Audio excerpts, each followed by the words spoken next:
Hey guys, welcome to the 10th episode of The Metal Intent, the show where we talk to your favorite musicians, producers, content creators, and we figure out the intent behind their music journey. The 10th episode is a very, very special one. We have here Jesse Cash. How are you doing, man? Good, dude. It's good to meet you. Awesome. It's very good to meet you. Yes, very officially. We have interacted. You've watched my stuff. I've listened to your stuff. We're pretty cool, the both of us. Yeah, relatively cool. I think so. Yeah, man. Yeah. You we were talking before the podcast started, actually, how it came to be. You said let's save it for the podcast. What you gotta say, man? Okay, yeah. I hit up you. I hit up João to do this. He did. Yeah, because I just like whenever I first started like seeing your videos and stuff, I was like, but the main thing about your channel that I'm most impressed by is just like your consistency with just like creating content. Like every time a cool new single comes out, like you have the cover up like the day of or the next day. And I think that's sick, and it always looks really good and it sounds really good. Thank you. And I've just seen like I guess we've kind of been following each other, interacting or at least when I became aware that you were following me, like was not that long ago, maybe like 6 months ago. Couldn't have been like much farther before 2021. Anyways, but yeah, I just like I've seen like the trajectory of just like how much it's like paying off, just how like on top of the content you've been, even from like the beginning of when I started following you, and I was just like really impressed by that. And then I saw that you were doing this podcast, and I saw that it was other YouTube guys, and I was like, I bet he hasn't gotten like a dude in a band to like talk to yet. No. And maybe in my I don't know, maybe somewhere in my ego I was like, well, I have to be first before you find someone else to talk to. I have to be the first guy in one of the bands that he covers. That's sweet. But yeah, I'm just like a fan of what you're doing, and also another thing that you do that I do that's really important to me, that's just like makes, I don't know, hopefully it makes it more fun to follow me. It definitely makes it more fun for me to follow you, is you kind of like the write-up. Yeah, the write-up and then like and the humor and I've made it like an absolute priority, like every time you do like a cover of one of our songs, like anytime I comment, like it's important to me that I don't say anything serious, like because I could absolutely just be like, sick cover, dude, like it rips. But but you already know that I feel that way, so it's like, okay, well, like I don't know, like I'm always like in my head just trying to be engaging, because I just get so bored looking at just like the stock, I don't know, just the fire emojis, everything. dude. Yeah, which is fine. Like I don't want to sound like I'm like an absolute cynic or anything, but it's like, but it's just I don't know, it's like humanizing, like for me to just like talk to people on the internet exactly how I would talk to my friends. Yeah. And just speak to everyone in one singular voice, because like that is my personality. Like I'm always joking around, and I feel like that's your personality as well. So that was another reason why I was particularly drawn to your channel and what you're doing more so than awesome, the others. Man. Yeah. Damn, man. All right, guys, podcast over. This was a success. Yeah, let's go. All right, well, yeah, let's end this right now. No, yeah, thanks for coming on, man. That's so sweet of you. I mean, I do agree that I think we have the same sense of at least humor. I do believe it, but again, intent. The intent that you have behind it, that you just explained, I believe is very important, and it's almost noble that you're actually. It's not media, it's social media. Like you're just making it social. I think that's so cool. Yeah, trying, and it is a little tough, because like I don't know, I think over the years, like I've probably like felt a little more hesitant to share things, like maybe I don't know, but I think part of it is like more people paying attention now, but I think way more so than that is just like a getting older kind of thing, like not feeling like every little thing has to be shared to the internet. Like, right. I mean, something is like a family member passing away. Like, that's something that I think a lot of people would think by default. Post. Like when a family member, like they think when someone dies in my family, like I'm going to post about it. But yeah, that kind of thing for me, like over the years, I've just been like, something about it makes me like I'm less comfortable with it now than I used to be. I'm not saying I wouldn't do it, but just those kind of boundaries. Boundaries is a good word. Just like setting boundaries, but also just back to the point of speaking in a singular voice. But no, I get it. I have felt very much the same recently.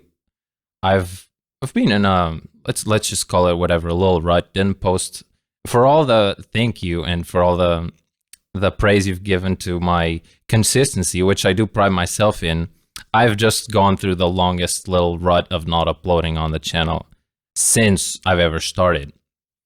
And that's perfectly okay. And I've been struggling with just realizing that that's perfectly okay. And about the posting thing, I thought about saying it. I thought about posting and like been going through this and that.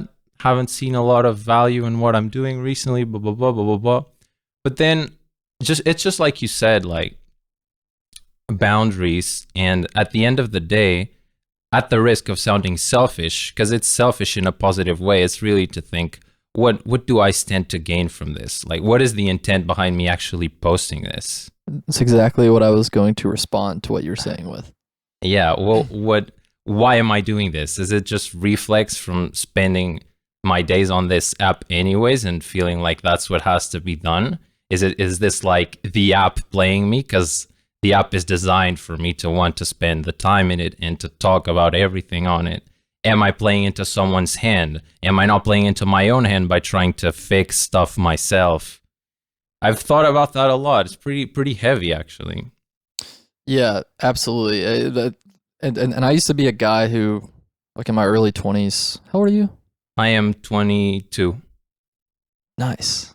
Cool. Thanks. How old are you, Jesse? I'm 29. So it's anyways. What the hell was I saying? I in my early 20s, when I was first getting attention from doing music stuff, I do think it kind of went to my head. Like I'm understating it. It went totally to my head. But just being like really kind of addicted to the validation. Me and I live with Noah. He sings in Bad Omens. Mm-hmm. And we were talking about this the other day, just social media stuff, and like he's like taking like a big break through the pandemic. But I said this, and I've said it a few times since then because I thought it was pretty good.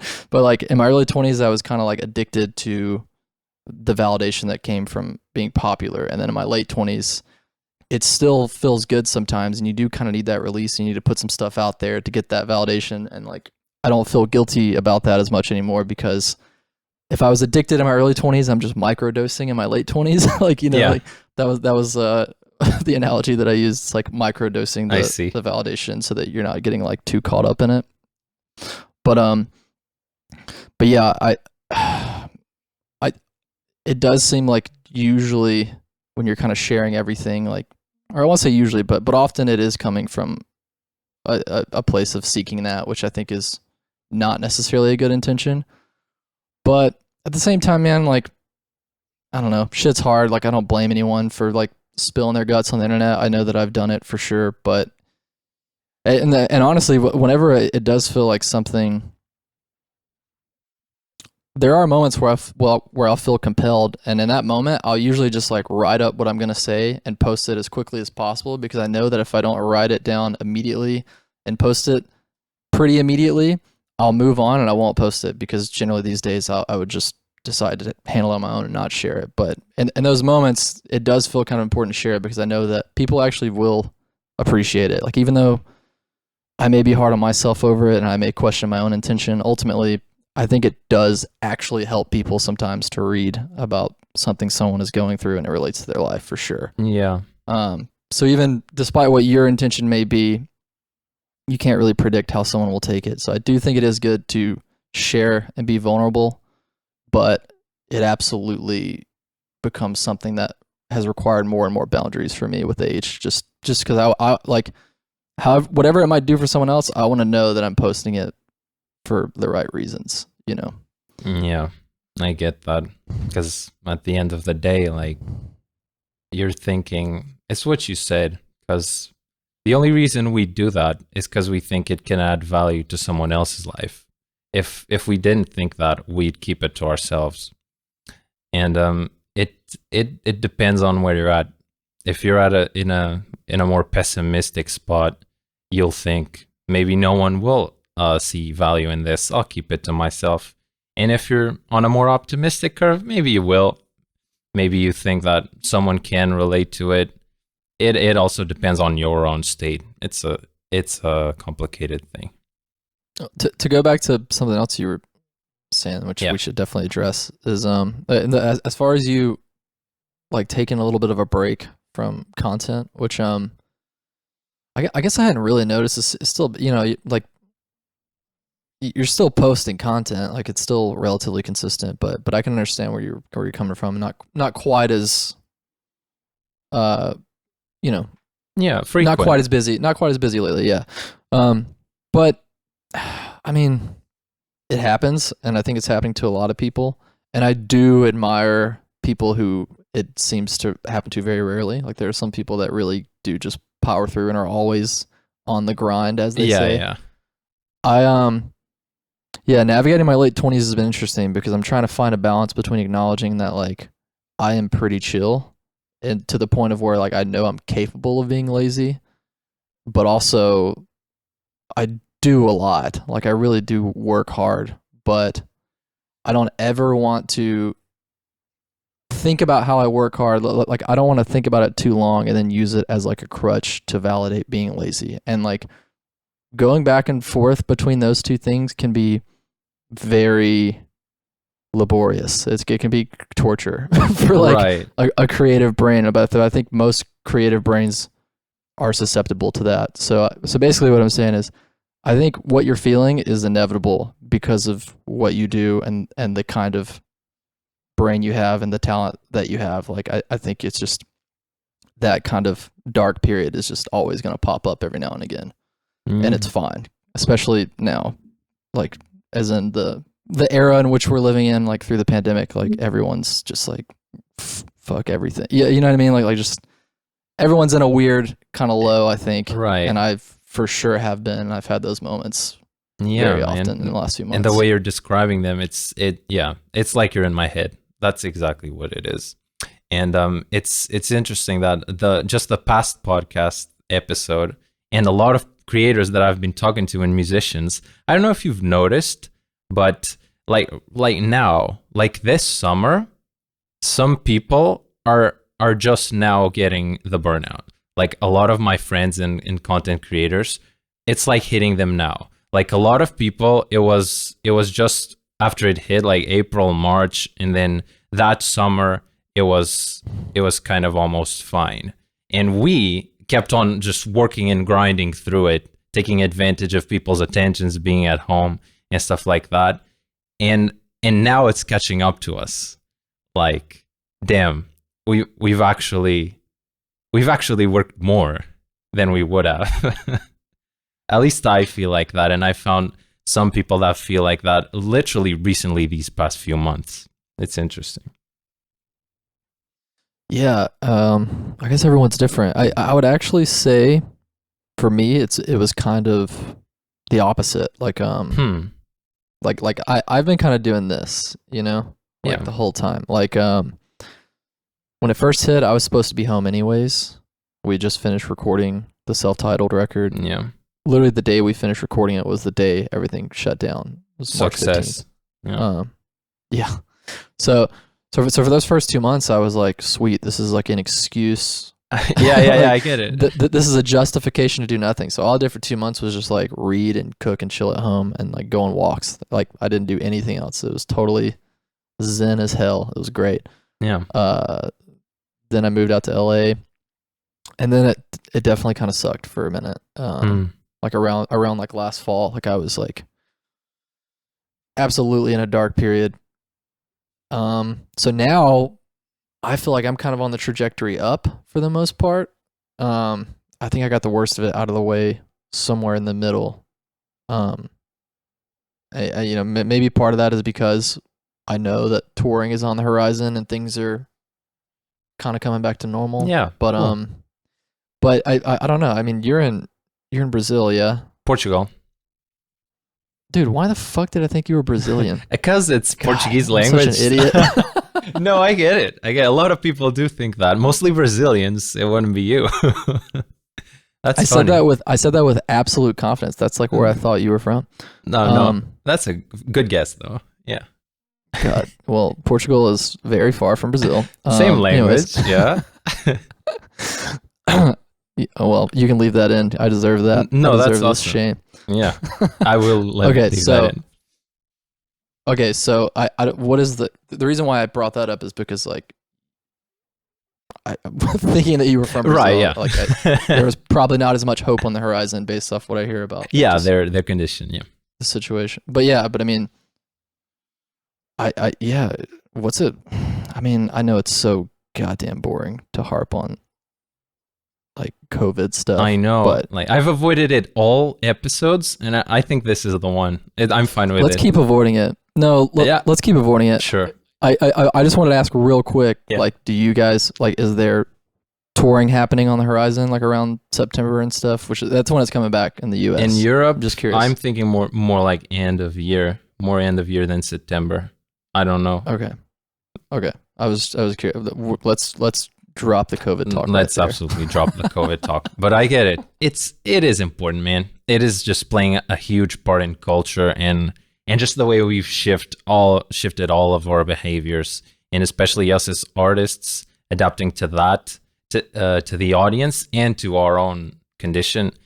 Everything changed, and we might avoid the topic, but we can't avoid the consequences. So, whatever. Yeah, I love the consequences actually. And I guess that's why I'm kind of on the up, because like I've kind of gone through the pain of. I mean.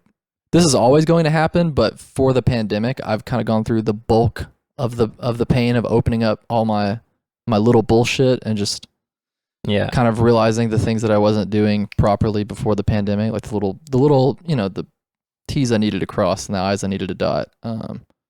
So I'm kind of on the trajectory now of like it's been a few months where I've been aware of those things, so I'm seeing the progress of those things being kind of undone, like those problems being undone. Cool. So that's why I think I'm feeling okay now, because I already went through the phase of being like, holy shit, like I don't know how to be home like this. Like I don't know how to be what so many functioning adults view as normal everyday life. Like I don't know how to do it, and I don't have a choice, and I have to figure it out, and like I'm scared of it. You know, yes. like being in the grocery store. It makes me uncomfortable because I feel like I barely know how to shop for groceries, and I look around at other people that just know exactly what to grab, and like it makes me feel, you know what I mean? It's weird. Like it makes me feel insecure because I'm just like they can probably cook so many more things than me, and you know, it's just like they probably like go to bed at a normal hour. Like they probably like I don't know. No, I get it. Thank you for sharing. I bet that there's a lot of people in the audience that will relate to that. That's yeah, man. It's an important conversation. It's good to think about, because like whenever I feel those things, like I do acknowledge that it's a problem, and I do try to fix it, which it takes time. Like it's hard just to, I mean, even things like me getting a mic stand.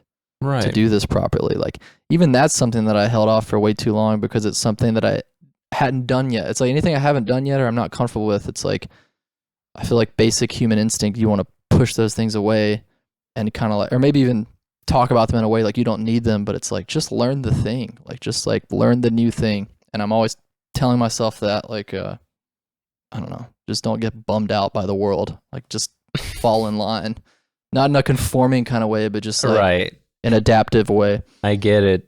Yeah, man. It's sometimes it's just not meant to be comfortable.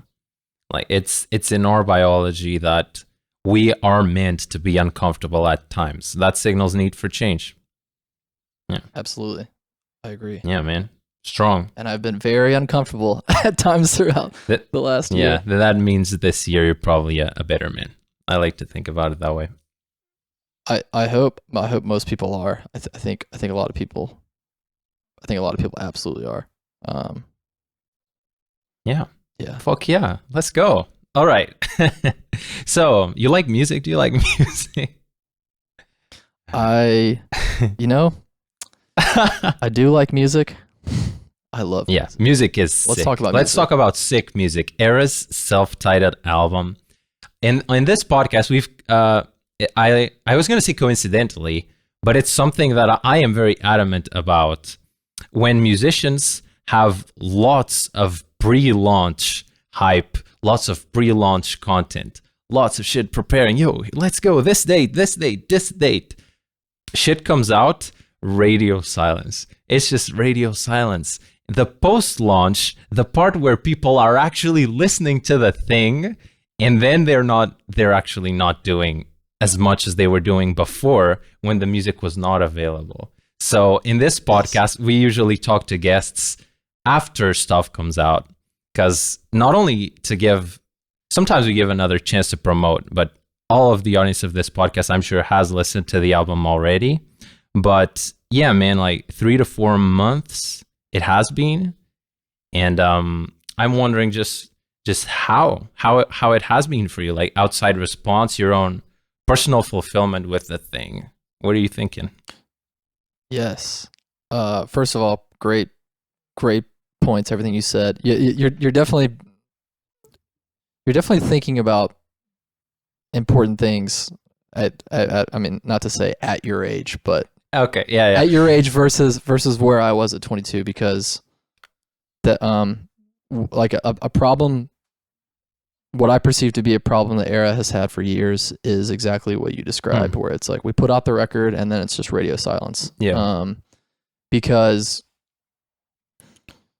I mean, the thing that I've always done the best, which is probably obvious, is like I write a lot of music. I'm good at writing music that people seem to like. But yeah, it's all that little stuff around being in a band that absolutely matters, like fun marketing ideas, like cohesive visuals and fonts and themes and stuff, and like very thought out, like fully realized music video treatments, like knowing what you want to do and not just kind of showing up and winging it. Like all of that stuff is important, and it's something that I think has always been lacking in our band. Like the main thing that we've always had going for us, which has kind of sustained us, is the music is clearly written with intention. So this time around, it was like, okay, like we felt like we were in a position with like the team that we have and just the current members in the band, where it's like, okay, I think we can actually elevate the music by just kind of dialing in this other stuff. Like, how can we elevate the music and make sure that people take it as seriously as we believe it always has been? You know what I mean? Yeah. Like how do we, I don't know, get people on board that maybe didn't like give it attention before. I don't know, but I get it. I think it worked just from talking to just people like peers and you and other people in bands that have just kind of seen just sort of the way that we rolled out the record, and we're really impressed by it. And that made me feel good, because I don't really know if that's something that we get told often with our past releases. I mean, people will like the record, but I liked hearing people say, like, I love the visuals, the rollout, the consistency it seemed to have, the presentation.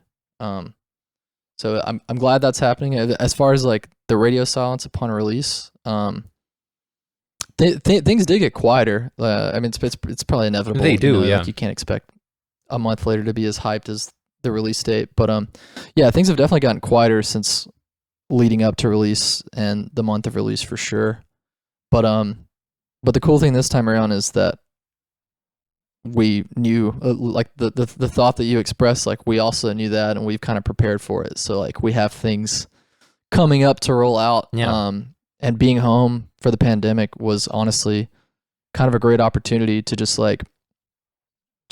get a lot of stuff ready and like in our back pocket to kind of roll out as things sort of started to quiet down. I can't really fully dive into what that is. I unfortunately have to be all ambiguous about it. Yeah.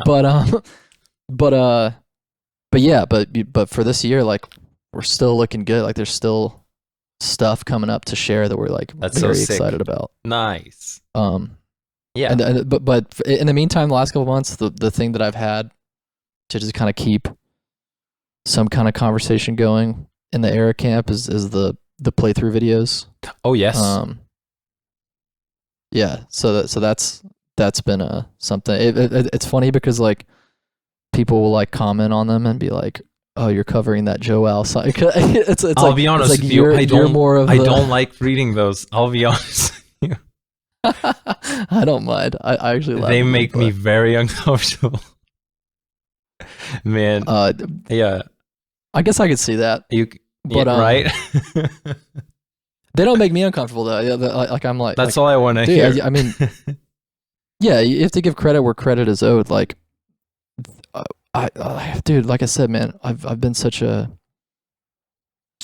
like boomer like throughout like so much of my music career. I mean, I say that as a joke, right? You do, but I'm not really. But of course, but as far as like tech stuff, like I'm like very old soul, I guess you could describe it, which is like every song on that record and on every ERRA record that has ever been made, every record that I've ever made that is currently available to listen to has been written on a Line 6 amp in my room, just like playing to a click, recording, or like I'll record the entire rhythm foundation of a song on my iPhone, and then I'll write leads to like an iPhone sound, like to a click, or I'll like tab it out on Tabit, which is a software program that hasn't been updated since 2008, and it isn't even available on a Mac. I have a little $250 4GB PC that I use simply to use Tabit, and like that's how I would record pre-pro for my entire career. So like all the layering and all that stuff is just like based off of like imagination, because I don't have like a Logic session or a Pro Tools session to like listen to write off layers and hear it all together. Like pretty much everything is imagined until we get to the studio, and then that's when everyone else in the band kind of sees what's been in my head the whole time. And it's kind of like fun to say that because it's just like, because it's just very archaic. I think it's beautiful, but I think you're gonna say that it can be very, you could be afflicting. Like you could be. I have moved on. I have moved on from that method. Yeah. Okay. Okay. I have a Mac now. This is the first Mac I've ever owned. Nice. I got it like in October, and like I got Logic and I figured all that out. Like now I actually like make pre-pro like the next ERRA stuff that'll be rolling out. Nice. Like the stuff I've been working on is absolutely properly pre-pro'd. So that's like, so cool. I'm glad to hear. Yeah, it's way better. It's way better. So even though it's kind of fun to be like gear doesn't matter, because I don't think it does. But in terms of creativity, like gear does matter. Like in a live setting, like I'm not using a fucking Line 6. You know, we're using Kempers and Axify. Of course. Doing it proper, but in terms of just like what you need in order to be creative and write a song, exactly, you need very little. It doesn't matter past a certain point. Yeah. I don't know if that was related to what we were talking about or how I got on that tangent. We were talking about the ERRA and ERRA self-titled and how that felt after release, and I remember the point that I was making. It was about playthroughs. Yes, it was about your playthroughs and people. Yes. Like in your mind, do you feel like it's them like giving you credit for something that is mine? Like, is that how you feel about it? Yes, there's always a second of that. Yeah, I think just the fact that you told me what it is, I think that you get what the thought process is. It's like, I am here, like, and I'm liking and commenting and trying to like praise your work, which is so awesome. And then I go to the comments and I read about myself. Big no. Like, this is about you. And I get a big no right there. Well, I'm going to tell you my perspective on it. Yeah. And this isn't even a learned perspective. This is like my instinctive perspective from like the moment I see like your name, like it like related to a cover of mine or whatever. Like I completely separate like whatever I do like in my room and then in the studio recording the song that's like a totally different world from whatever is happening with like YouTube, like the YouTube culture and these covers and like you know, like Nick Nocturnal doing the reaction videos, like all that stuff. It's like an entirely separate entity, and I like make that separation. So when people are like if they're on my video and they're gassing up your cover, that doesn't bother me at all, because it's not like you're ultimately promoting my music. Like you are elevating it. Like that's the way I perceive it. The same thing with like Nick, you know what I mean? We're not gonna like flag his video for using our of course audio. But the point is like as far as like that world, like the world of YouTube and content creation and covers, like I think you do deserve that kind of credit, because like you're more on top of that than I am, and just like getting the song out to people so they can like see how to play it and like learn it. Like you're a valuable resource in that. I don't feel any kind of like pride or ego knowing that people will probably go to like your channel to watch your cover first, and also you're doing like live audio for the most part. I know you said like for solos and stuff it's definitely like it's just live leads audio. All the rhythm is playback. Is playback the correct? Yeah, it's mimed. Yeah, the rhythms are mimed. Dude, that takes so much time, and like I'm not like efficient.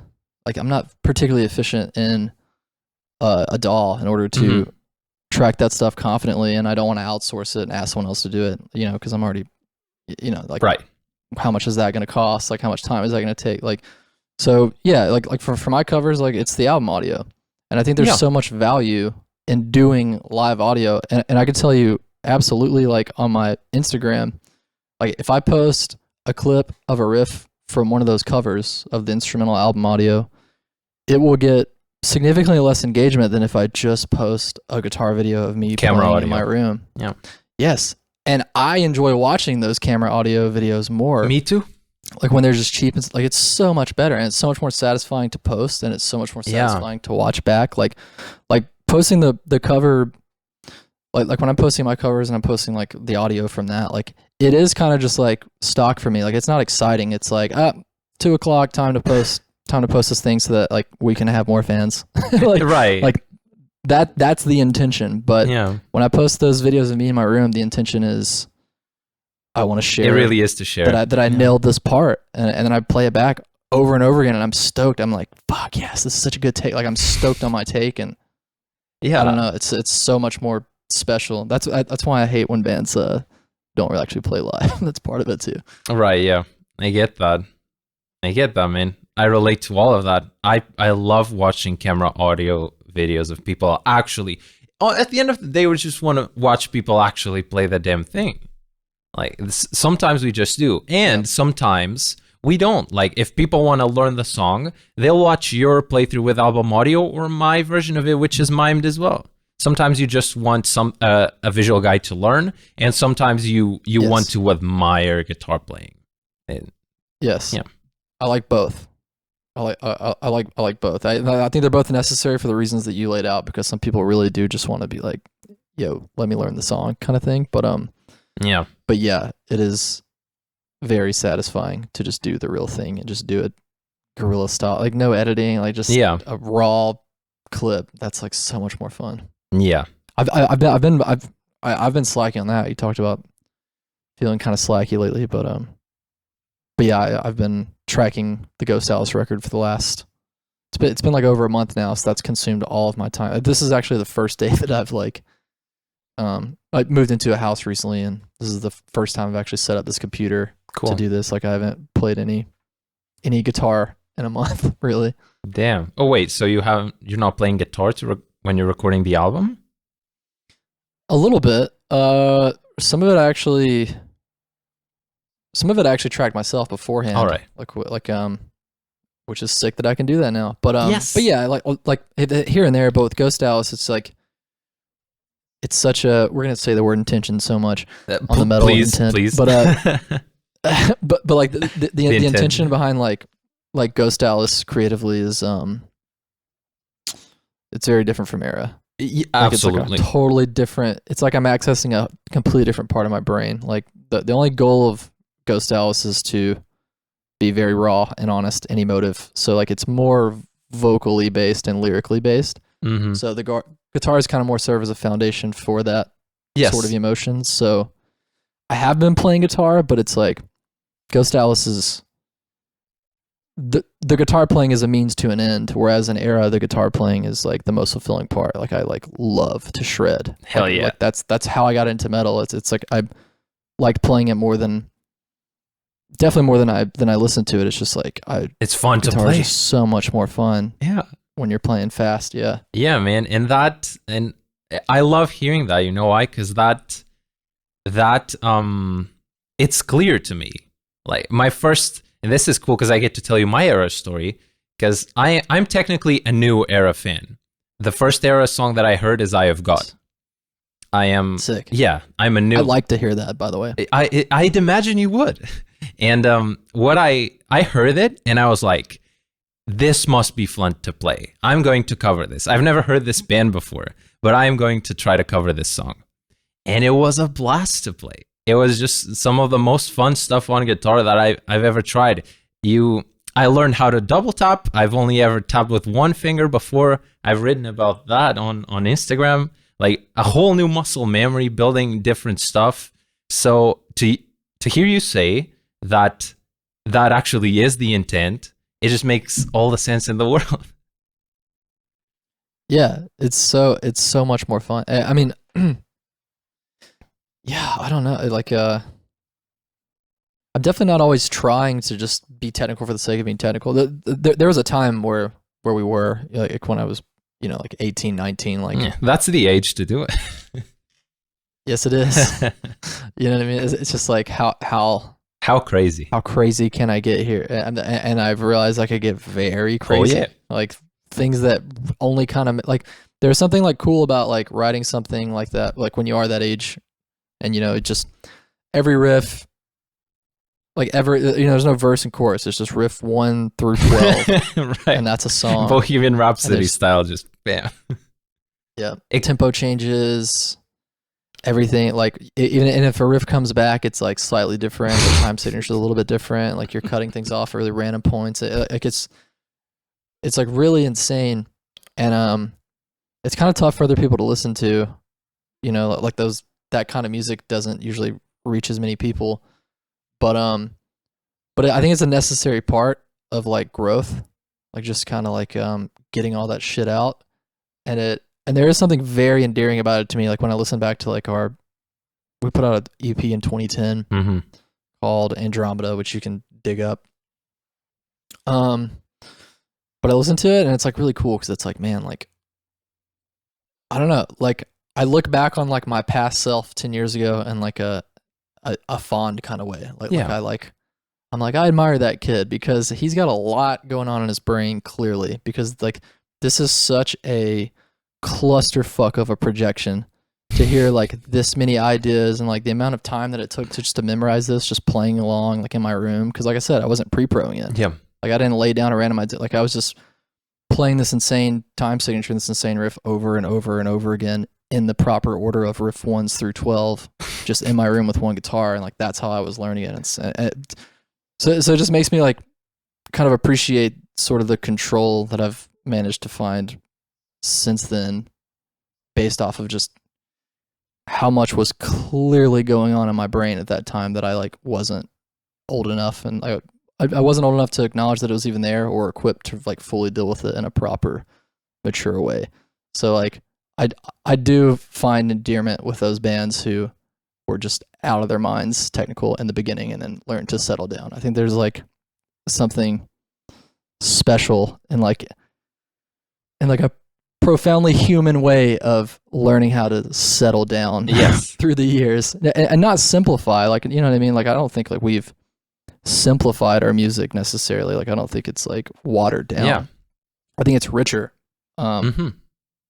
But yeah. Yeah, man.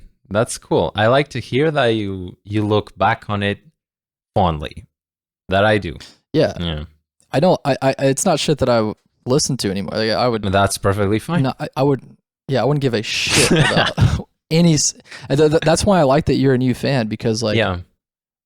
Because growing up, you're constantly reinventing yourself, and you know what I mean. Like, you're constantly progressing. So I think most bands feel that way, to where it's like, yeah, like wherever we're at now, like that is who we are now. So we want whatever the now thing is. Yeah. To be the thing that is like, grabbing people the most, because we want to know that we're getting better and we're growing. So yeah, when people are like, I've been listening to you since this record, that's cool too. But it's like, it's strange that it doesn't hit as hard as someone who's like, I am new. Like when someone's like, I am new, that feels so much better for a plethora of reasons. And like, yeah. That might bother people. I don't think it should. Right. Though. Yeah. I was like, okay, so here's the fans that from day one, they're hearing this and they're like, what the fuck, Jesse? But I do think they shouldn't be, what the fuck, Jesse? I think it makes a lot of sense. No, I'm just being honest. Like, I think a lot of people in bands would feel that, and maybe not even know it, but like, yeah. But this is something I've realized from like the way that I feel and the way that I react from those two different people. From the person who says, I've been listening since Andromeda, like my response will probably be like more warm and exuberant, like, dude, that's so awesome, like, thank you so much. But like, my more honest voice is when someone's like, I just heard you guys like last week. Like my honest voice is like, damn, that's sick. Fuck yeah. That's cool. You know what I mean? Yeah. It's like more of like, it's less like, like, cause sometimes, like you have to like outwardly project. Make sure people get it, that you are grateful. Yeah. Exactly. And like, it may not reflect like how you feel in the moment, but like you want them to feel like it's paid off for them in some way to be so loyal to your band. Yeah. But yeah, just the way that I feel, like just this natural sort of like outpouring of gratitude to know like this is still working, like we're still getting new fans. Yeah, we're still growing. Like people are like we're like after all this time, like we're still figuring out how to say more and express more, and it's like yeah. So basically, everyone who's listening to this podcast has heard the ERRA full titled, beginning to end, and probably loves it. And you're on Unified right now, the band, right? Yeah. I don't know if it's them that had a content series where they literally get the person to do a track-by-track explanation of what they meant by the track. And I find that sometimes to be cool, but I think we both agree that sometimes you should leave stuff to interpretation. So We're going to do a different version. We're going to do the Metal Intent version of that, where we learn a lesson for each song on the album. Just do a little thing where we try to learn from every piece on the album, because I myself take a few lessons from the album. And if you start with Snowblood, what I imagine you could say is that you have to love material that you've had for a long time, because Snowblood has been out, if you can believe that, for like more than a year. I think we've been listening to it's a little less. Okay, maybe. Almost a year. I think it was August. Okay. I feel as a consumer that I've been listening to that song forever already. And I still love it. And I can't imagine how you feel when you've written it and it was probably pieces of it from years back. Is it one of those situations? I'm actually so glad you brought that up, because it is not. I wrote that entire song in one day.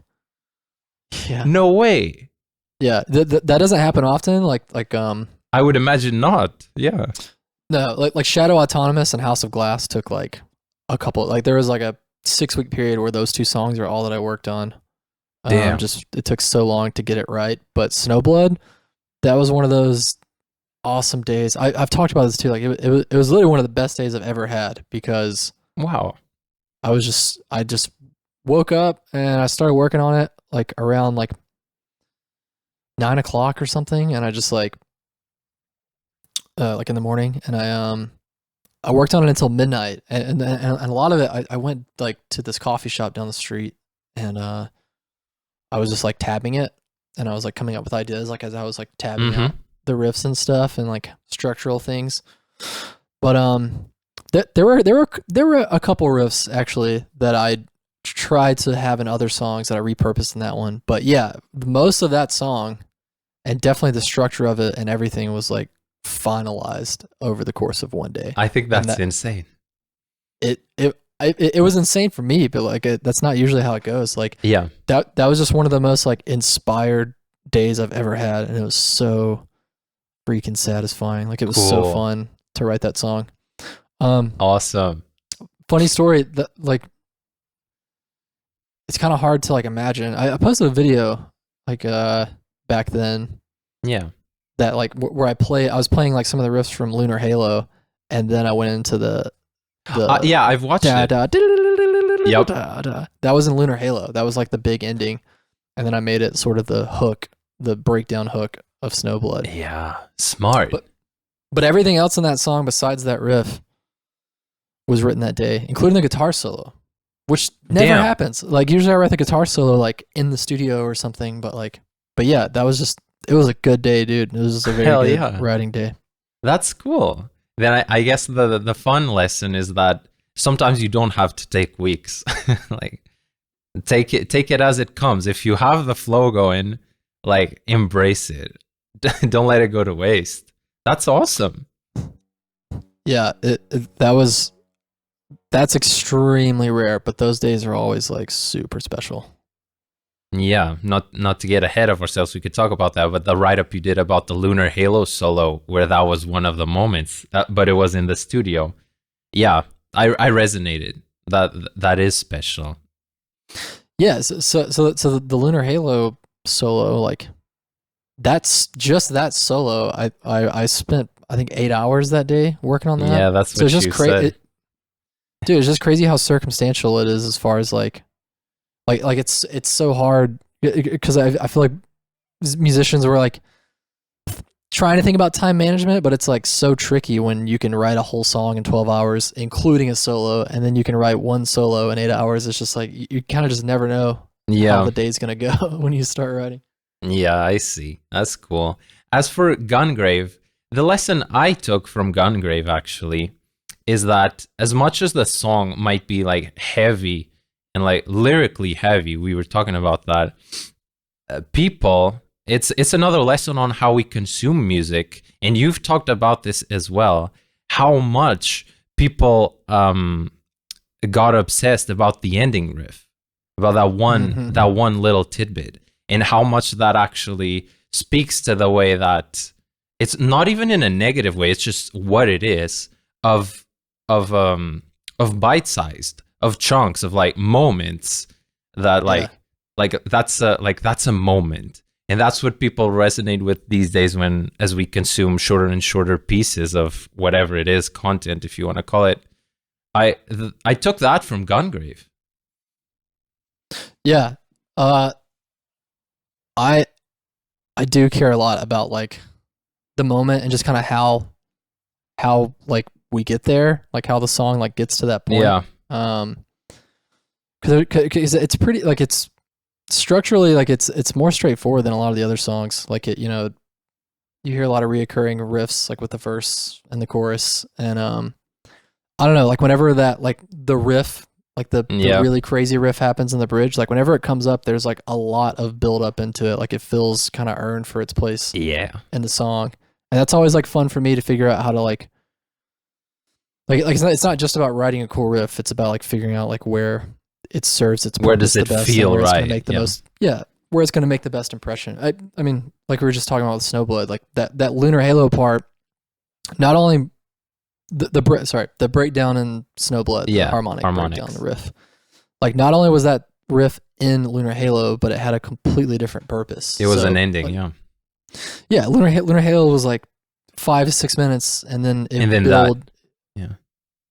just dropped into that thing, and the little harmonic. I'm not flipping you off. Sorry, that was me doing a harmonic. That's me doing a harmonic. For people on video, Jesse just flipped me off. So. Yeah, that's what it looks like when I'm doing a harmonic. Yeah, it that's like part of the fun of writing a song is just like figuring out like this riff is cool. Is it so cool that it should happen multiple times and be like a hook, or should it happen like once and be like a big point of tension release in the song? But that Gungrave riff, I think part of why it works so much is not just that it's a cool riff, but just like it works very well in the context of the song that it's in and where it's placed. If the song started with that, it'd be like, I can't follow this. Yeah. It would have no one would have cared if that started the song. That's so true. It'd be like starting the song with a guitar solo. Like if the first minute is a guitar solo and then the song starts, that shit really matters. Like where you plug stuff in. The example you just gave, where if you put it at the beginning of the song, like no one would have. It wouldn't be what it is. No. Yeah. Like I like that the song is like a pretty straightforward. I mean, some people would disagree, but in my for brain, us, it feels it's like a pretty straight. I agree with you. I get that. Yeah, because I guess it's not. Because I guess it's like three. It changes between 3/4 and 4/4 back and forth. Yeah, that's pretty right. Frequently throughout the song. Yeah, and it's like intro, verse, but you have like verse, pre-chorus, chorus, verse, breakdown, chorus. It is pretty standard. But then, yeah. I feel you. And that's still not even my favorite part of the my favorite part of the song is the breakdown, the one that ends the song. Yes. Yeah. Yes, sir. That is my favorite bit in the whole thing. Yeah, I think vocals also made that part. I really like what you guys came up with there. Thanks. Yeah.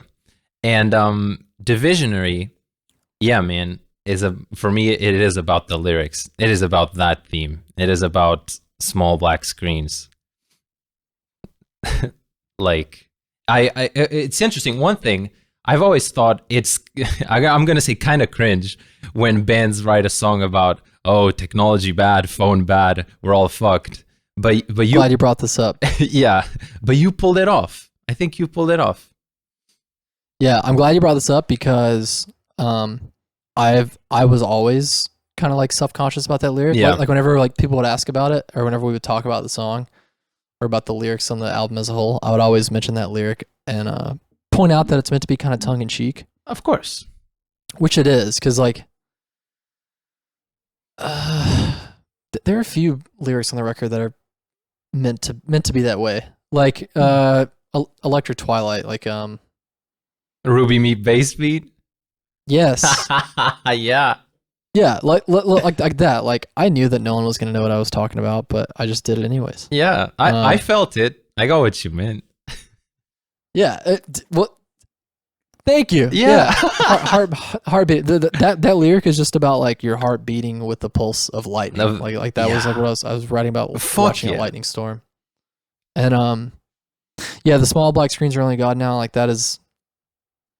I definitely don't think that's like super profound. It just here's what we do a lot on the record is these songs like do have like really dense sort of themes here and there, like especially Divisionary and House of Glass. Yeah, it's very very dense subject matter, like definitely like rabbit hole, brain firing in all different directions kind of stuff just put to paper. But what we try to do is like have lines like that kind of tie everything together to kind of give people sort of some breadcrumbs to sort of pointer, what the overall theme is. Like if that lyric wasn't in Divisionary, I don't think everyone would get it, would know exactly what it's about. Yeah, but because that lyric is in there, everybody is able to sort of interpret the rest of the lyrics sort of along with the theme of that one line. Absolutely. And that is sick, just to have one basic line that kind of brings it all together. Yeah. Because the songs where I feel like I forgot to do that are songs where like I really enjoy what they're about and I want people to know. Not like you said before, like I don't want to explain the meaning of every line, right? What the metaphor is, but just like for instance, like Lunar Halo, that song is about repulsive gravity. So like two lovers holding hands and just getting like blasted from Earth and just like falling towards space. And like now when you read that song, or when you read those lyrics, you'll be like, oh, Of course it is. Yeah, that makes total sense. Yeah. But I can't think of the lyrics in my head at the moment, but I can't remember if that really obviously translates or not. But things like that. If I screamed loud enough, I'm certain you would feel a ripple. Yeah. Like, I love that one. I love those lyrics. That's tattoo material fucking shit. I really, really like that one. Yeah, man. I get it. So the lesson on Divisionary is like tying up a concept with one breadcrumb of a tongue-in-cheek lyric. Like, beautiful job. Like, if any other band does a song about phone bad, I'll think it's cringe. But this one wasn't. Thanks. Yeah. Yeah. I was very, very conscious of that possibility though, because it does feel very contrived and obviously hypocritical to be like, of course, get off your phone because we posted it on Instagram for people to, yeah. Yes. Yeah. I always try to exist closely with the reality of the inevitable hypocrisies that will, and pop up when you're talking about these kind of things. Of course. And being fine with them. It's the medium. Like, we are the content. The medium is none of our business. Right. Yeah. For House of Glass, in terms of themes, it's similar. And to me, the lesson in House of Glass for me was that, like I talked about before, I'm a new era listener.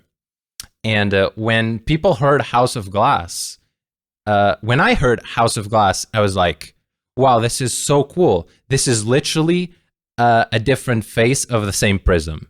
Like, clearly. This is ERRA, and this is a different face of that prism.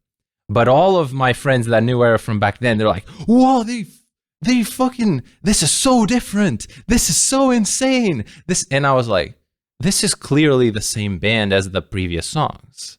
I don't get it. I think this fits. So that's my experience. Yeah, I mean, I think that's a good way to put it. Like, I think, like, I can see it from both perspectives because, I mean, obviously I hear it and I feel like it sounds like an ERRA song. Yeah. Because I've written all the other, or most of the other ERRA songs. So I know. But, right.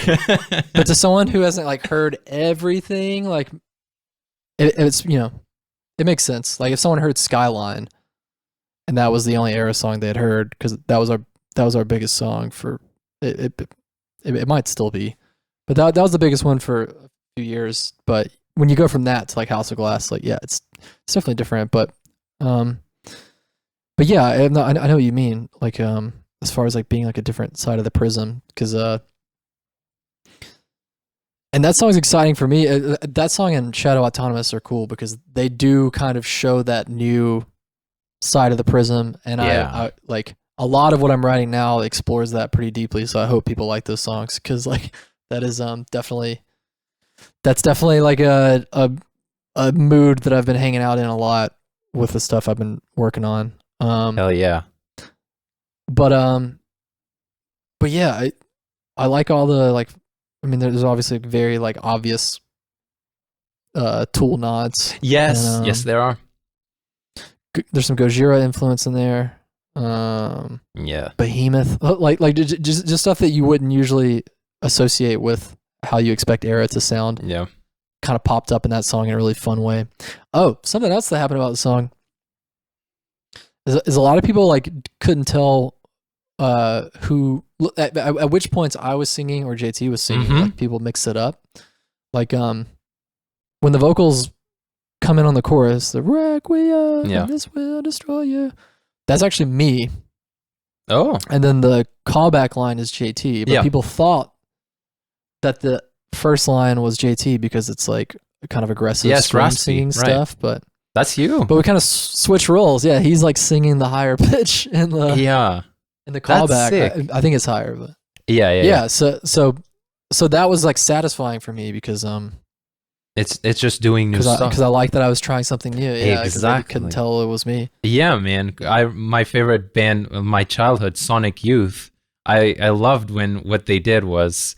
It was literally Kim, the bassist, went on the drums, and then Steve went on guitar, and then Thurston went on this, and then this other guy started singing, and they just showed like everything that everyone could do, and the band it sounded new. And like, if you have those skills, it's so fun to use them, and it makes for different and awesome art. Have you seen August Burns Red Live? No, do they switch? Yeah, a lot. Nice. I appreciate that. The bass player Dustin is very good at guitar, and he writes some of the songs. Oh, I know. I think JB writes most of it, but like, Dustin is the best guitar player in ABR. I'm just saying it right now. Like, but he's the bass player. But there are points in the set where like he'll switch. There's a point where JB, who's the main songwriter, will play bass, and there's a point where sick. The singer Jake plays bass. That's so and sick. Then they bring out. There's a point in the set where they bring out their guitar tech, and he plays bass. Oh, and that then is lit. Dustin does a drum solo like with Matt Greiner, the drummer. Like Dustin has his own like little like tom and stuff. So he's like beating on this tom, and like Matt Greiner's doing his solo, like his drum solo. It's a really fun set to watch. Like they definitely mix it up and make it interesting. I love it. Yeah, man, mixing it up. House of Glass lesson, I guess. Damn, awesome. Yeah. What about Shadow Autonomous? All that I know is that it's one of my favorites, and I guess you touched on it, which is this feeling of a big era. Like that song sounds big, I think. Yeah, thanks. Yeah,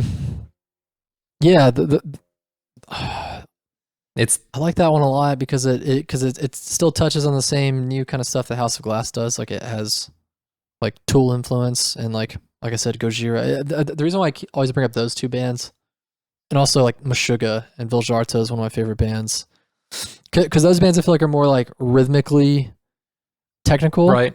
Whereas I feel like we've traditionally been more technical, more on the lead side. Yeah, melodic, technical. But yeah, but I really appreciate like bands that just groove really well. So like, I don't know, like I've been more into the idea of kind of expanding my rhythmic technicalities. So House of Glass and Shadow Autonomous do that really well. And yeah, like Shadow just feels probably the vibiest song on the record. Yeah, vibes. And it feels very consistent. Like it has a consistent voice throughout, I feel like. Like it never really deviates too far off the path of the vibe it establishes in the very beginning. Mm-hmm. And I like that. It's fun to do that from time to time, and I think that's something we did well on the record as a whole. I think I was gonna say serves itself very well. I was like looking at the album track list, which I have here, and I'm like, no, there's no song that suddenly goes to fuckface time signature. Like there, yeah. Like I usually, whenever I get on this particular subject, I usually think back to like a song on Neon that I thought didn't quite scratch this. It didn't quite scratch the itch that I feel like the new record does, which is the song Valhalla is an example of like where the song starts off like really dark, and it kind of feels like a Scorpion hymn sort of vibe, yeah. And then when it goes to the chorus, it kind of like goes to like your traditional sort of melodic kind of ERRA vibe. And I like that song. I'm not hating on that song, but like, but I think sometimes those were decisions that were made based off of what I felt like people might expect based off of their idea of what the band sounds like. Because maybe that song didn't need to go there. Maybe it could have just been dark the whole time, and it didn't really have to sort of venture off down that melodic territory. And I think that I'm very glad that I had that idea that I considered that moving forward with the new record, because I think it made the songs stand out a lot better on their own, and it allowed us to just kind of be a bit more like bold with just like, I don't know, doing what we wanted to do and not putting pressure on ourselves to live up to something, because ultimately like there's still room to grow and garner new fans, and like we shouldn't feel pigeonholed to just like do one particular thing. Yep. So yeah. Mm-hmm. Yep, you even Shadow even touched on fan expectations. I guess you could have said that with House of Glass. It's basically what I touched on at the beginning, like fan expectations. Expectations exist. Like the other day, Courtney from Spirit Box, they were about to release Secret Garden, and she tweeted out, not hating, but why do us as metal fans really, really notice and speak out when a band does something different. And I responded something to the tune of like fan expectations. Some people cave in, some people completely disregard, and the best of the best leverage. Like if you leverage fan expectations, like that's how you play the card. You don't completely disregard because they are your listeners. Yes. You don't completely cave in, or you don't make the best art that you can. But if you know your fan base and you leverage it to make the art that you think will have the effect that you think it will have, I mean, I thought that was a good tweet. Yeah, no, that is like such a good point. Wait, did you say is this your thought or is this what she tweeted? Mine. Oh, okay. Well, I agree 100%. I mean, that has definitely been the balance, like leverage, but just like knowing when it's time to take a risk. Mm-hmm. You know what I mean? Because like if you talked to me around the time that I was like writing Neon, I probably would have felt like felt similar things that I do now, talking about how I wrote the new record. You know, I did feel like I was doing what I wanted to do, but now that I've gotten some time away from it, I realize that I'm just getting more comfortable, like, and not really setting an idea of like what the band is supposed to be, and just kind of feeling free to explore new things. And that's why I feel so close to House of Glass and Shadow Autonomous, because both of those songs I feel like really do venture into sort of a different kind of feel for what ERRA is, but you still could tell it was the same band, and I still hear it as well. So like that makes me feel like I did a good job. I did okay. Yeah. Hell yes, I think you did. Nice. Thanks. As for, of course I fucking did. I had a feeling you did. Yeah, I pretty much did. As for Electric Twilight, man, when I heard the full album, the day it came out, and I had all these new songs that I was like, oh, there's so many new ERRA songs. I want to play a few on the channel for sure. That was the one that jumped out at me, and I'm like, this is me. Like, this is my vibe. Like, this positivity and just speaking with the guitar, like, that song just speaks vibes. That song is just absolutely fun and exciting, and that's that song for me. What's Electric Twilight for you guys? I like that song. I felt like it was going to be the one that was the most divisive because of that. Like I was just talking about this on another podcast recently, but that particular mode, you know, it sounds like Mixolydian. Yeah. Okay, so you know what it is. I think I'd heard what it. Yeah, it is. Okay, kind of. I don't know anything. Yeah. What about it? That it's like I use the analogy that it's like cilantro.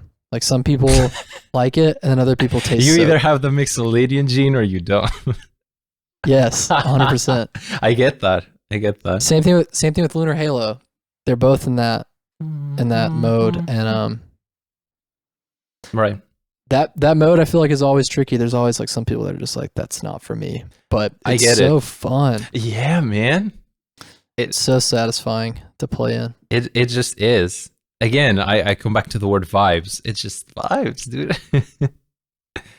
Yeah, it feels like I don't know, everything always sounds like really ethereal in that mode. So I like Electric Twilight, and I like that it's one of the more straightforward songs on the record, because it feels like it feels good to have a couple of those, because it just like allows things to sort of breathe. Right. Like if every song sounded like House of Glass, I don't know if it would totally You'd hold be your a attention. different band. Yeah.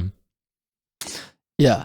But by the time Electric Twilight comes on, it feels like an appropriate place on the record, because it's just pretty straightforward, you know, verse 1, chorus, verse 2, chorus, and the little super fun riff. Harmonic riff. Yeah. Yeah. I love that riff. I think that riff like keeps the song from feeling too straightforward, because it like once you think you have it kind of figured out, that riff hits you, and then it's like, right, didn't see that coming. Yeah, it's a nice moment We were talking about moments earlier. Yeah, yeah, exactly. Yeah, it really speaks to like moment. Like that's a riff you post on Instagram. It really feels like a moment. I tried to post that riff on Instagram a couple months ago. You didn't get a good take. I was like, man, I was like, I'm not happy with any of these. Yeah. And then I was like, I'll just try again tomorrow, and it's been months. That's what happens. You just gotta post it like right there. Like usually I will, because I know that happens, because you just get busy with other things and you just move on. Like you just post the best. Yeah. Usually I'll settle, and sometimes it's fun. Like sometimes I like posting little mess ups or like little sloppy. Yeah, things. It makes it real. But that one and I was determined. I was like, I'm gonna sit here until I get it right, because otherwise I may not come back to this. But I just like, I got burnt out. I was like, this riff is driving me crazy, and I feel like it's getting worse. Like, yeah, I feel that. But I mean, it wasn't like, if I'd played it to the degree that I played it live, it would be absolutely fine and no one would notice. But I was like, all right, this is a video and people are gonna nitpick it. I want to make sure like, it's like pretty good. Wasn't good enough. There's gonna be people trying to learn it by this video, so let's do them a favor. Kind of like that. Yeah. And they could even do that probably, but I was like, man, if I wrote the question I always ask is like, if I wrote this, I should be able to play it pretty well. You know what I mean? Like, I do. And the stuff that I do post, I'm like, okay, I feel like even if there might be some sloppiness in there, like I feel like it's good enough to be posted by the person who wrote it. But the Electric Twilight riff, it could have just been that day, but I was like, I gotta practice this more. Yeah, I think that's fair. That's just being honest with yourself. That's okay. It's funny because you, in the album, you go from that to Scorpion Hymn. Which is cool. And yeah, Scorpion Hymn. What I liked about the write up. So it's the only song in 8 years that you've written where you don't sing, no vocals. Oh yeah. I think can you speak to that? I think that's important. Yeah. Yeah, it kind of goes back to what I was saying about that song on Neon, Valhalla, where I don't think that song should have necessarily had singing. I think that song would have worked. Yeah. Probably more effectively if it had just maintained the mood that it opened with, which is just like crazy fast, drums and a very dark sounding guitar riff, very dark lyrics.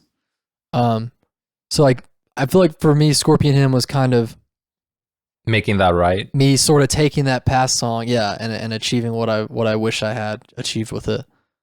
Yeah, it just didn't feel like it felt like a mature decision to be like, this doesn't have to have, not every song has to have singing. Yeah. I think it really would have interfered with the vibe, Yeah, man. I get it. Like that. But yeah, it's just straight up heavy, and I want to have like basically the way I want the next record to be is like, I want to have more of those, just like straight up heavy songs, and then have, I don't know. Yeah. I don't know what the next record is going to be, actually. Who knows? Exactly. And that's what's cool about it. That's what made this one cool, is that you just didn't know, and what came to be at the time, you didn't disrespect.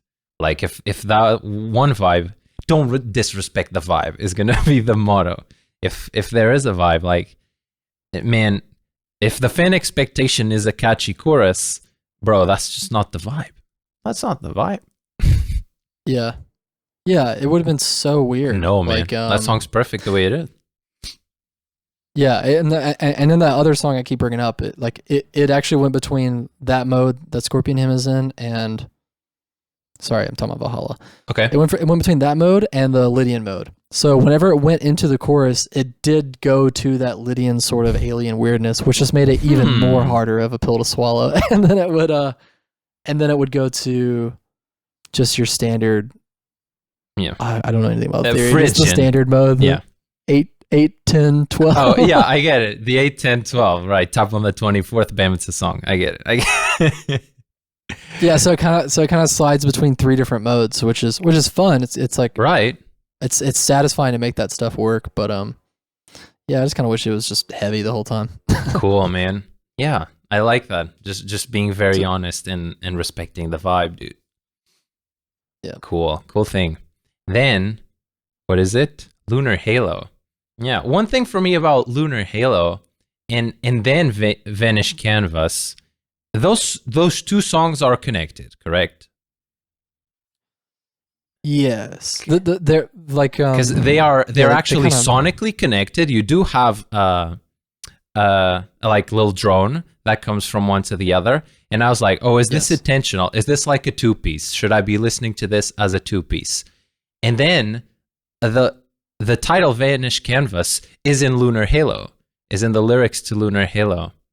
And in my mind, at least, maybe you'll appreciate this, where Lunar Halo is about like two lovers getting blown out by repulsive gravity. I always felt like Vanish Canvas, when I listened to it, is like the closer to that story.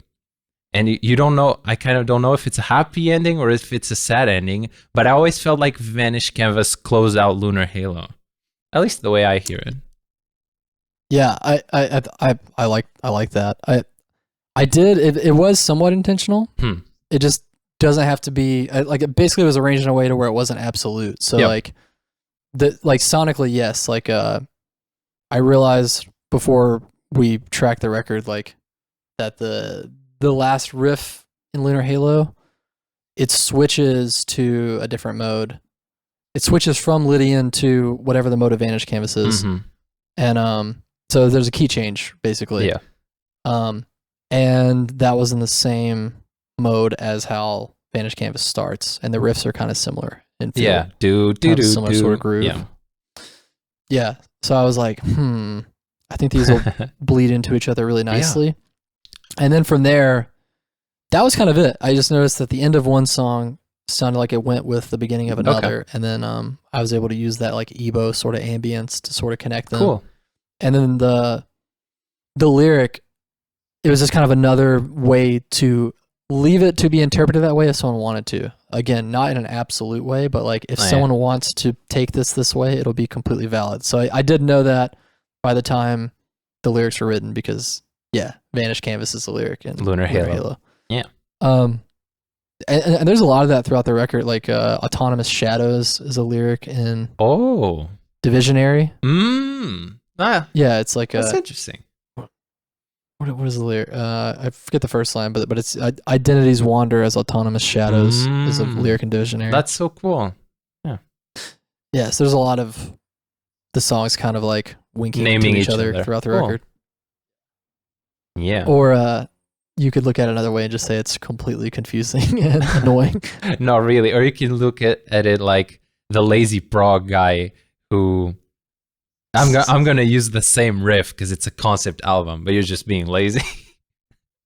Yeah, it's the way it actually happened. If I really am honestly digging into it, the way that came about is that like I'd have these working titles first. So like Shadow Autonomous was called that before there was ever music to it. Oh, and like we got so used to it being that song. Yeah. But then I found a way to make that work contextually in a lyric before another song. So like I could have just called Divisionary Shadow Autonomous, but like it would confuse the band because we'd been calling. But here's the thing: even though that's confusing, I still sometimes will do it. I just try to minimize how often I do it. For example, oh my god, I actually do this all the fucking time. I'm realizing. What is it?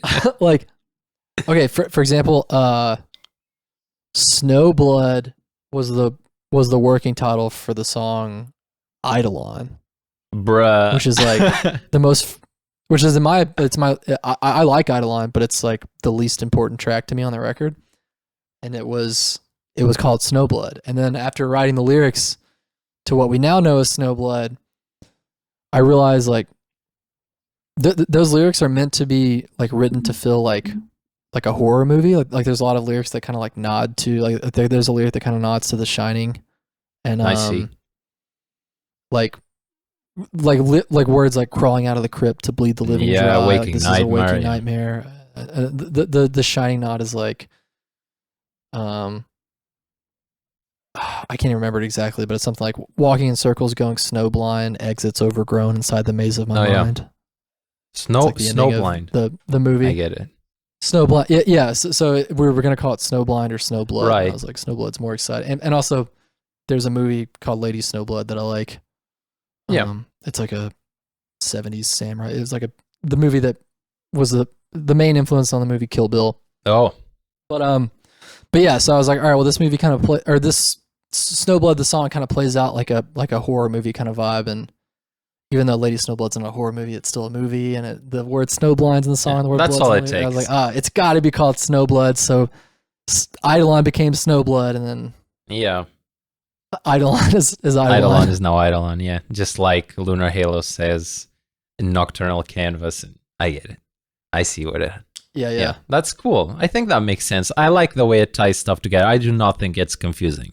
I appreciate it as someone who, like, I'm not native English. I don't speak English natively, so I have a hard time understanding scream lyrics and sometimes even singing. So when I listen to lyrics, it needs to be a deep dive, and sometimes I need to look at them and finding those references, and it makes me happy. I think it's very cool. Nice. Yeah. Well, I'm glad. Cool. Yeah, I kind of like the way it ties things together. Yeah, they're all in the same album. I think it makes complete sense. And then into Vanish Canvas, which yeah, you've publicly said a lot. It's your favorite song on the album. Why? I think it's my favorite ERRA song. Damn. It makes me feel good. I don't know. Like I really like the way it feels. I don't know. It feels very hopeful. Yeah. The lyrics are like really positive, and they're I don't know, I always worry about like sort of the contrivances of of metalcore lyrics. Like I don't want to be too no offense to any bands or anything like that, but like, because we do it all the time by accident sometimes, like, and we used to do it a lot of times on purpose, but sometimes you can just have kind of a stock lyric, like, yeah, caught in the undertow, yeah. Like, oh my god, it's so funny you say that, because I have a new Go Sell song where, like, I know what you do. Yeah. you know that one's basically a meme, the undertow one, like as a metalcore lyric, very much overused meme. Nice. So, but you should still do it. I am. It's like a totally different of context. Okay. There's more to it. It's not exactly that, but yeah, it is the undertow. It's there. It's all there. Yeah. But yeah, see, that's what I mean. Like it happens. Like of course. But yeah, like, stand your ground, believe in yourself. Like those kind of lyrics, like in a metal context, like, yeah, it's interesting to kind of write, like, figure out, like, how do I write a positive song these days and say something that feels like it needs to be said. And Vanish Canvas, I'm really proud of, because, like, the lyrics are really positive, and I do feel like I feel like they're good. Yes. Yes. And I'm very hard on myself with lyrics, but I do like those lyrics a lot, and I think that they match up with the way the song feels. And I always write the instrumental, like, I write the guitars and stuff first, and that kind of gives me a vibe on, like, what I want the lyrics to feel like. Mm-hmm. So yeah, so I kind of wrote them based off, like, how I felt listening to the song, and yeah, it's about, like, being present, like being in the moment, and it's just like, I don't know. For me, it felt relevant, like, relative to, like, relevant to my journey. Like, God, it's so weird to say my journey, but it's real. It's real. I didn't mean it in the contrived sense, but yeah. but yeah, just like living alone and being super lonely for, like, a while there, and just kind of figuring out how to come out the other side of that, like, really trying to put in the work to, like, improve my mental health. And, like, that song, looking at that song, it makes me happy, because I'm just like, man, I can just read these lyrics and just see how far I've come, because, like, I wouldn't know how to say these things. Like, they wouldn't be coming from anywhere before the moment that I wrote them. Like, I wasn't at this place in my life to write these words a year prior, and it had been honest. So, like, that song makes me super happy. Nice. I like the melodies a lot. I like the main riff. I like the tension of the riff. that the song starts with, that it's like the verse the whole time and it's muted and it's very like underplayed, and then at the end it just like opens up, is totally elevated. And I like the path that it takes to get there. Like my favorite part of the entire record is Constellations. It's just the dropout. Leading into that, like the love you found in the empty space. Yeah. Slipped away in the fade, in flight or in free fall. Glide along the evergreen motes of dust resembling constellations. Like that whole section is like to me like a good little, like if there was one line that I would say like this is what I want the record to be about. I love that song. I really do. I'm really proud of that one. Fuck yes, man. I feel you. Sometimes I feel a lot that I wanna put out positive messages. And let's be real. We're not in the most positive genre of them all. We associate and the general public associates metal with the emotion of anger, with releasing negative stuff. And we're not about that all the time. We want to express positive vibes. I'm all about that. But and then we come to the problem, which is what I think you were describing, that you felt just the same way that we want to say phone bad and not be cringe. How do we say be in the moment and not be cringe? Yeah, and some people might perceive it as being cringe. You know, like you can never really control like how it'll be perceived or how people take it. But and also like you can speak in those other voices too. Like for me, I think there was a time where like I felt like ERRA should only always be positive. It should only kind of be in that lane. But like there are songs on the record that are dark, and some people did point that out. Like when we released Snowblood, they're like, these lyrics are like darker than usual. And it's like, well, you know, that song, like we were saying not too long ago about each song, and each song kind of having its own voice. Like, you know, don't ruin the mood, don't ruin the vibe, whatever you disrespect say. the vibe. Don't disrespect the vibe, exactly. And it's like for Snowblood, like that is a song, just it's kind of like an expression of like poor mental health. You know what I mean? And that is the voice in which it is speaking in, and it doesn't really have like a moment that really kind of pulls itself out of the darkness. Right. But like when you look at the record as a whole, the songs are there that do. Yep. And Vanish Canvas is one of the songs. Absolutely. Cool, man. Yeah. I love it too. Thanks. Yeah. Into Eidolon. So you just said, it's interesting, Eidolon is the least important song on the record. I liked hearing that because we all just you can if you really have something to say. What is it? What were you trying to say there? Oh, I was just saying, just for me, like I don't think it's the most important song on the record, but just my least favorite. Yes, okay. And what I was going to say that is that I like that because we all feel that way about one part of anything, really. We're talking about albums, so we all feel like there's just one moment that you might give less importance to, and some people will try to hide that. Like, what's your least favorite? And some people will go, oh, I don't know, I love everything. And like, you just publicly said what it is. I think that's interesting. Yeah, I think that song's sick.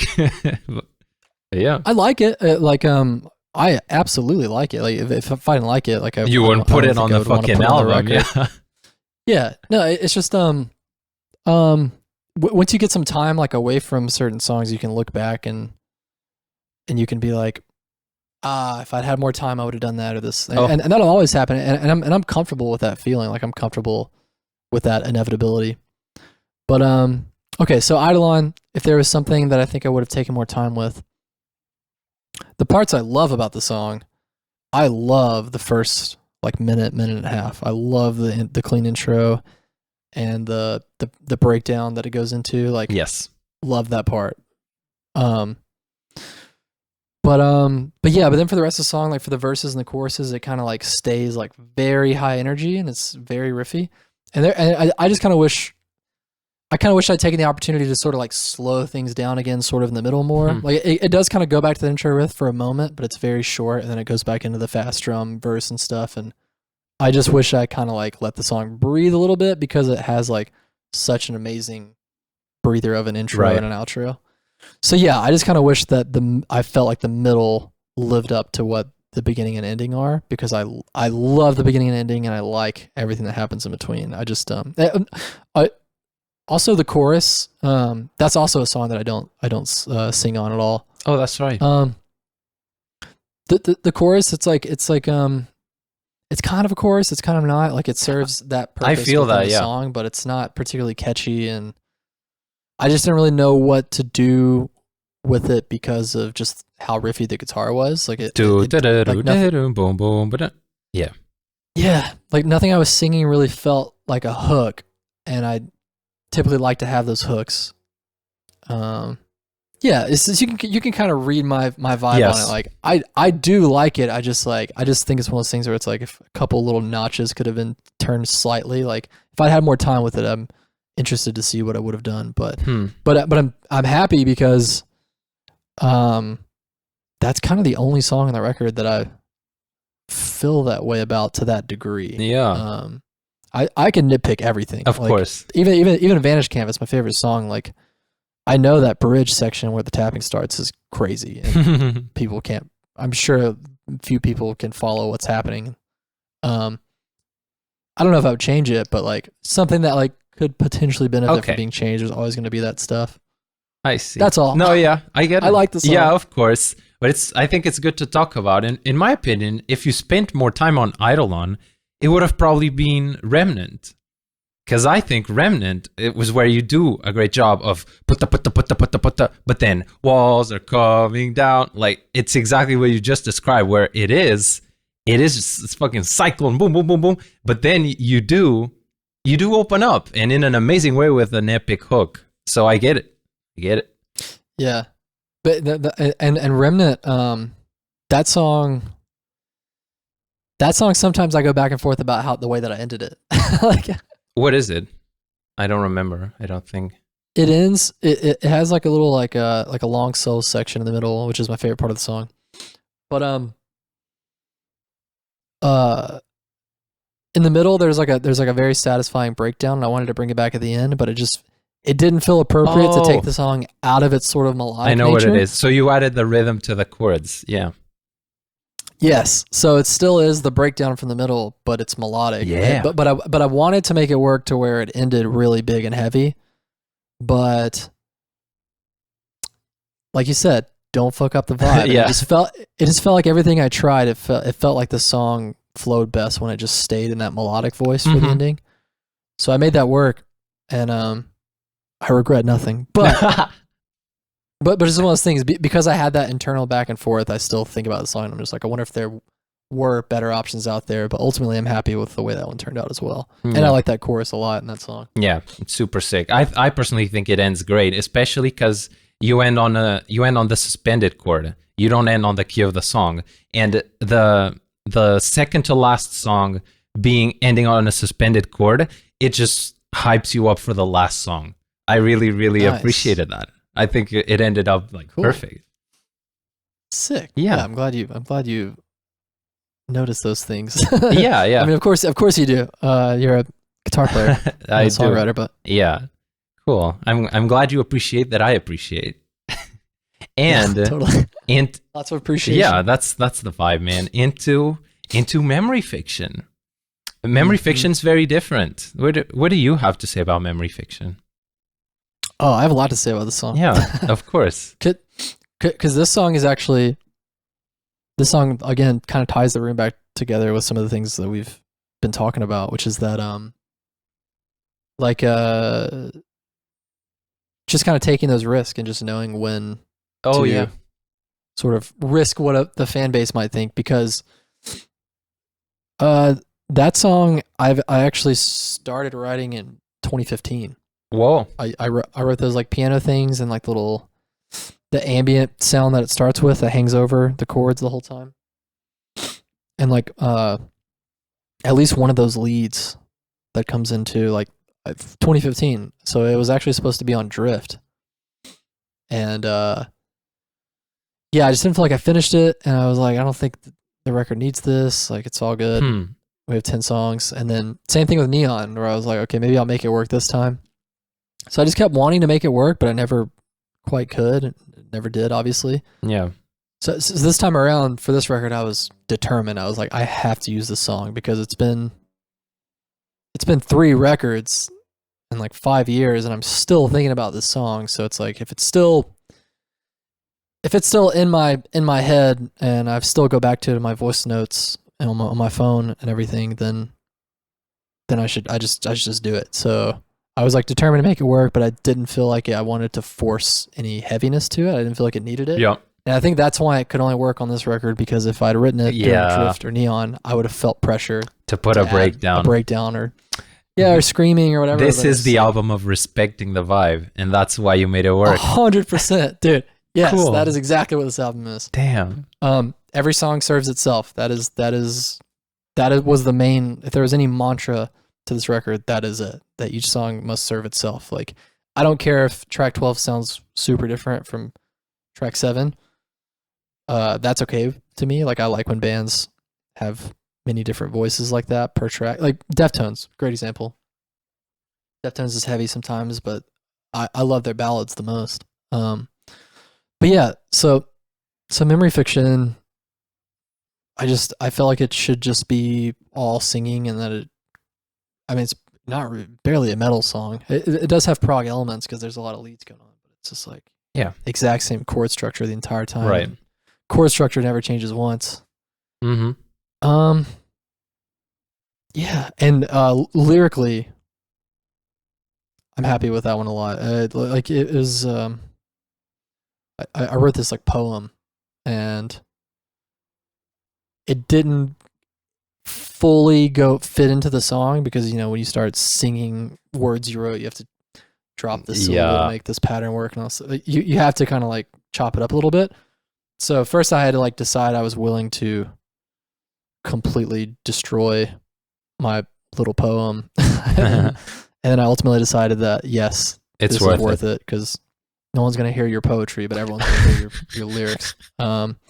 So that like last like ending bit when the song really kicks in, and that's like my poem being dissected. It's like our origins grow hazy. Yeah, that whole bit. But yeah, I like that song a lot. It's like the one. It's like the most personal. Like, this is definitely not a relationship record. It's more just like a record is about a very personal journey, struggles and triumphs of like an individual, which is also personal. But the last track was the one song that it's kind of a love song. It's kind of it's like a saying goodbye to someone. Yeah, So I liked the tone of it. I thought that it took like a very, I don't know, like it felt sweet. Like it felt cathartic, and it didn't feel ill-intentioned, and it is like a nice little send-off to probably any song ever about that particular time in my life. That's probably the last one that's ever going to exist. And like I said, it's an old song. Like, it's been developing over the course of 5 years, so there's like some past feelings that sort of emerge in it as well. Yeah, man. It works perfectly to end the album too. It's literally what you said. It just sends you off to whatever. To the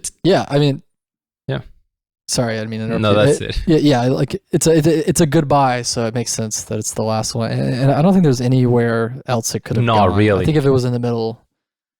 Yeah. Do you think it probably would have felt kind of weird if it was track 7? It would have, instead of feeling like a ballad, like a moment, it would have felt like a palate cleanser. It would have felt more like an interlude. And that's not what it deserves to be, I don't think. Yeah. What's your opinion on interludes? Like just like, like a 1.5 minute song in the middle of the record that's just kind of like a little bit of, you know what an interlude is. I know. I like them if they're like meant. I love interludes in metal that are like, they're just like a breakdown. I think bands like Immure pull this off, where they like have the album shorts are song already, but then they have a 30-second one that's just a breakdown, but it's a song. And since it's just one song, it's so ridiculously heavy that works perfectly. It's not an interlude in the sense of calmness. It's an interlude in the sense of connecting two huge pieces with like the heaviest cement. Like that's a way in which I like it, and where it works live. So if you are planning on playing 2 songs straight live and you have an interlude in between them, like if that's something that you do on the album because you're planning on doing it live and you can make it work both ways, I love those 2 scenarios. But when you pull one just for the sake of putting one, where it's just like an orchestra part, or it's just like or it's just like the ambient parts, and you don't. There's a lot of ways to do it wrong. So I think I know what you're getting at. Or if it's like an ambient sort of instrumental, and then it may be like the recycled hook from track 1. I do not like that. Yeah, because it's like if I want to hear that hook, like I'm gonna listen to the song. I'm gonna listen to it in its fully fleshed out context. Yeah, like you can always tell when that happens. Right. Or I mean, I could be wrong, but my feeling when that happens is like, they needed another track to make 10 or 11 tracks, and they just kind of phoned it in, maybe. Yeah. But yeah, no interludes. Yep. In any of ERRA's records, it's all meat songs. It's all meat and potatoes, man. Sick, man. Well, respect the vibe. I guess that was the theme of today, Jesse. Thank you so much for coming on. And of course, I usually say, where do you want people to find you? But like, just go listen to ERRA and live out what you've created, right? Yes. Yes. Yeah. They'll figure it out. Yeah, I think so. And new Ghost Atlas sometime soon. Yay! Yeah, Youpie. stoked about that. Super. There's cool. like no information on that whatsoever, but that is currently what I'm up to. Super cool, man. Some people would say I shouldn't even say that, but I was just so excited. I had to make it known that I'm recording new music. That's cool. If you're excited about it, then that's when you should let people know, I think. Yeah, there are some people out there doing like sorry, I'm not trying to do it. I'm getting off on a tangent. I like Yvette Young's music a lot, and I love how she's always like pretty open with like what she's up to. Like anytime she's in the studio tracking stuff, she's always posting on it. It's like comforting for me because there's a lot of people in bands who think that you should just kind of keep everything a big secret until you have stuff to announce. But it's fun because I'm just like, okay, there are still people out there that are just like, here's a progress report on what I'm up to today. I'm just tracking, new ERRA song, new Ghost Atlas song. I'm in the studio. Here I am. Yeah. I don't know. I don't think there's any wrong way, but I was excited to share what's going on. Full circle to the beginning, where not one and nor the other, not sharing everything and not keeping everything a secret. Yes. Cool, my man. And more full circle, intent. Oh man. Because the intent with sharing is that I'm excited because I'm excited. Yeah. The intent is that I'm excited because I just love making music, and I just like I'm just so happy to be making music. So I like at this point in my life, like I just want to talk about it. I don't know. Yes, man. Yes, we're happy making music. I love that. Cool, man. Thank you so much for coming on. Of course. Thank you.